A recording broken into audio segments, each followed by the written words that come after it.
friends, I am A.K. Anand from Pharmaceuticals. Today I am going to teach this, that, these and those. You know what is the difference between this, that, these and those. आज आप लोग जानेंगे this, that, this and those में अंतर क्या है। ये बिल्कुल ऐसा लग रहा है कि सब छिन्न भिन्न इसमें है, लेकिन थोड़ी थोड़ी अंतर है। देखेंगे इसमें, देखिए पहला क्या है, दिस है, तो दिस का हिंदी यहाँ लिखा हुआ है, दैट का हिंदी वह लिखा हुआ है। ये दोनों को मैंने यहाँ इंडिकेट किया है। इसके साथ ये जो है दिस और दैट के साथ हमेशा सिंगुलर सब्जेक्ट और सिंगुलर वर्ब का प्रयोग करेंगे। दिस का हिंदी होता है ये या ये सब, दोज का हिंदी है वे या वे सब। क्या लिखा हुआ है भाषा में, इसके साथ हमेशा प्लूरल सब्जेक्ट और प्लूरल वर्ब का प्रयोग करेंगे। अब आप जानेंगे कि सिंगुलर वर्ब क्या है, प्लूरल वर्ब क्या है और सिंगुलर सब्जेक्ट है ना क्या है, प्लूरल सब्जेक्ट क्या है। तो कोई भी नाउन में, किसी भी नाउन में एस या ई एस, कुछ ऐसे नाउन्स हैं जिसमें आई एस भी लगते हैं। तो किसी भी नाउन में अधिकांश 90% एस जोड़ने से बन जाता है प्लूरल, लेकिन नाउन हमेशा सिंगुलर में ही रहता है। ये 90% 99% की बात है। तो नाउन में एस जोड़ने से बनता है प्लूरल, हर में एस जोड़ने से बनता है सिंगुलर। तो हम कैसे समझेंगे, यहाँ लिखा हुआ जो है इसके साथ सिंगुलर सब्जेक्ट और सिंगुलर वर्ब का प्रयोग करेंगे। यहाँ लिखा हुआ है दीज और दैज, दीज और दोज के साथ प्लूरल सब्जेक्ट और प्लूरल वर्ब का प्रयोग करेंगे। आप इतना याद रखेंगे, कोई भी वर्ब हो, कोई भी वर्ब हो या हेल्पिंग वर्ब हो, जिस हेल्पिंग वर्ब या वर्ब में एस लगा हो तो वह वर्ब सिंगुलर कहलाता है, वो वर्ब सिंगुलर कहलाता है।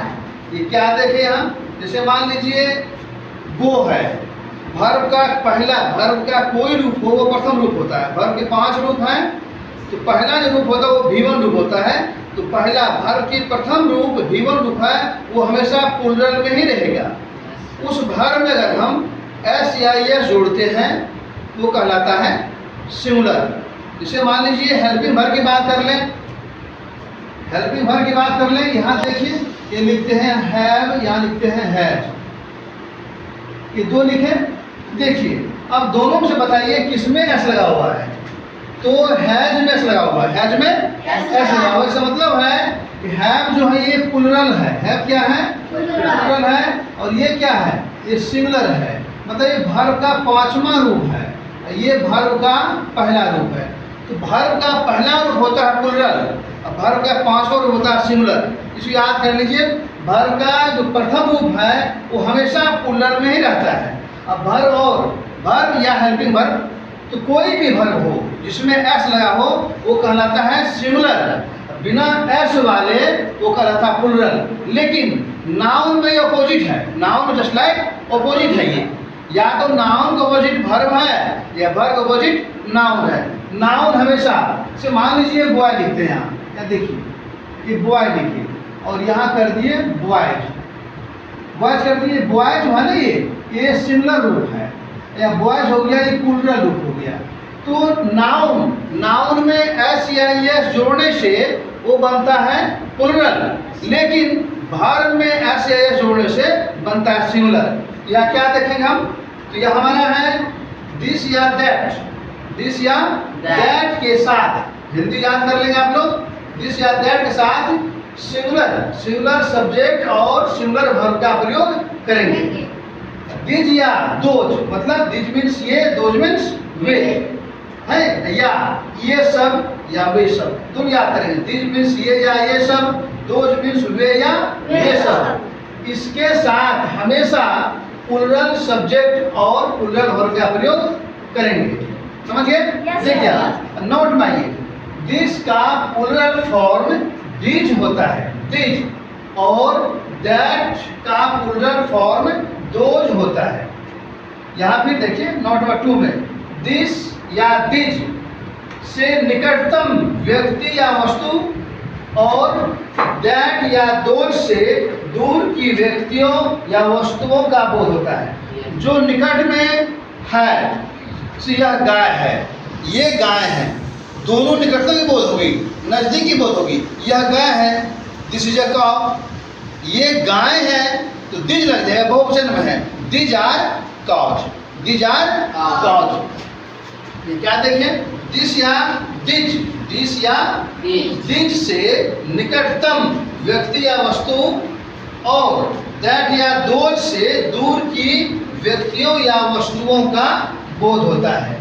जैसे देखिए एज फॉर एग्जाम्पल, जैसे उदाहरण के लिए, आ जाइए नंबर 1 में मैंने उदाहरण दिया इसमें, यह एक लड़का है, यहाँ देखिए दिस इज अ बॉय, यहाँ बॉय, यहाँ बॉय सिंगुलर सब्जेक्ट है, क्योंकि दिस के साथ लिखा हुआ है, दिस के साथ सिंगुलर सब्जेक्ट और सिंगुलर वर्ब का प्रयोग करेंगे, है लिखा हुआ। फिर आ जाइए, तो दिस के साथ सिंगुलर सब्जेक्ट, ये बॉय जो है ये क्या है, ये सिंगुलर है, बॉय क्या है, सिंगुलर है ये। तो दिस के साथ हमेशा लगाना सिंगुलर सब्जेक्ट और लगाना सिंगुलर वर्ब। क्या देखिए एस लगा हुआ ना, आई एस इज, तो आई एस जिसमें जिस वर्ब या हेल्पिंग वर्ब, जिस वर्ब या हेल्पिंग वर्ब में एस लगा हो वो कहलाता है सिंगुलर। जब नाउन में एस या एस लगा रहता है वो कहलाता है प्लूरल। तो दिस इज अ बॉय, नहीं यह एक लड़का है, यह एक लड़का है, यहाँ मैंने लिख दिया है, यहाँ बॉय सिंगुलर सब्जेक्ट है। फिर आ जाइए, ये लड़के हैं, ये लड़के हैं, दीज आर बॉयज, यहाँ बॉयज क्या है कि प्लूरल है, यहाँ लिख दिया बॉयज, यहाँ बॉयज प्लूरल सब्जेक्ट है। तो जब प्लूरल है, जब सब्जेक्ट प्लूरल तो वर्ब भी प्लूरल, या क्या आर लग गया, आर क्या प्लूरल है, जिसमें एस लगा रहेगा वो सिंगुलर, एस नहीं रहेगा तो प्लूरल। फिर आ जाइए तीसरा नंबर में, वह एक लड़का है, वह एक लड़की है ना, वह एक लड़की है, क्या बना, वह दूर की बोध है, वह एक लड़की है। यहाँ मतलब सूचित हो रहा है, इशारा कर रहे हैं उसको, किसी दिखा रहे हैं, देखो जी वह एक लड़की, दूर की बोध हो गई, तो that is a girl, that is a girl, दूर की बोध हो गया। अगर निकटतम रहता है तो दिस, दूर हो गया तो दैट, हाथ से कर दैट है ना, वहाँ है, यहाँ है तो दिस हो गया, वहाँ चला गया तो दैट हो गया। तो दैट और दोज का प्रयोग दूर के लिए किया जाता है, और निकटतम जो हमारे आस पास है, बिल्कुल निकट में है, वो लग जाता है दिस या दिज।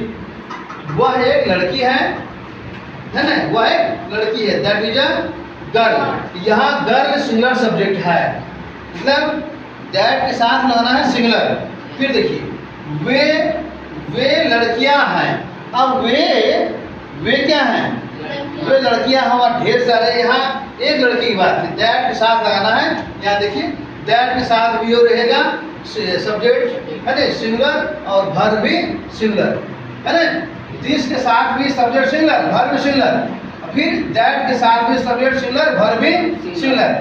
यहाँ जाइए दैट के साथ सब्जेक्ट सिंगुलर, तो गर्ल यहाँ सिंगुलर है, गर्ल क्या यहाँ, गर्ल यहाँ सिंगुलर हो गया, ये सिंगुलर नंबर हो गया। फिर आ जाइए वे लड़कियां हैं, ये बहुवचन में आ गया, those are girls, those are girls, या गर्ल्स जो है प्लूरल है तो इसका हेल्पिंग वर्ब भी प्लूरल ही होगा, तो आर क्या आया, प्लूरल है, दोज आर गर्ल्स, समझ गए। यहाँ गर्ल्स प्लूरल सब्जेक्ट है। फिर आ जाइए, यह एक चींटी है, यहाँ आप दिखाई पड़ रहा है, यहाँ एक चींटी है, मान लीजिए है नहीं, हमारे आसपास यहाँ के बगल में क्या है, चींटी है, तो यह एक चींटी है, यह एक चींटी है, दिस इज एन एंट, तो ये क्या एंट सिंगुलर नंबर में है, और एंट, अब किसी भी शब्द का उच्चारण जब अ आ से दीर्घई, मतलब ये हमारे और जितने भी ग्रुप के हैं अ आ हर्षित वर्षित लौ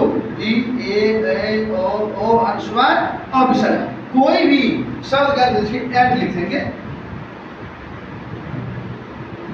ये एंड जो लिखे ए शुरू हो गया, इसका मतलब है ए एन टी है यहाँ जैसे, तो हम ए एन टी लिखे, इसके ए कर एन लगाना, एंड एन एंड, एक चीटी या क्या देखिए इसका उच्चारण हुआ है स्वर वर्ण से, ओ आपने आ गया ए एंड ओ में ओ में जा गया हमारा क्या देखा एन लग गया, तो यह एक चीटी है, दिस इज एन एंड।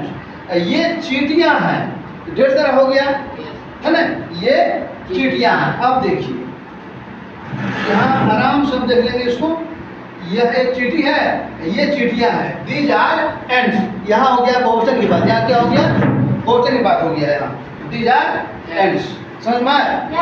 ये हमारा क्या है स्पष्ट हो गया। हमारे दिस या दैट के साथ सिंगुलर सब्जेक्ट, दिस या दोज के साथ प्लूरल सब्जेक्ट का प्रयोग करेंगे। इसमें आसानी से आप उसको गौर करेंगे तो सभी समझ जाएंगे। फिर हम नेक्स्ट डे यानी इसका नेक्स्ट रिजम कर डालेंगे जो बहुत ही बेहतर लगेगा। आप इस वीडियो को बढ़िया से देखें और लाइक सब्सक्राइब और शेयर अवश्य करें। धन्यवाद।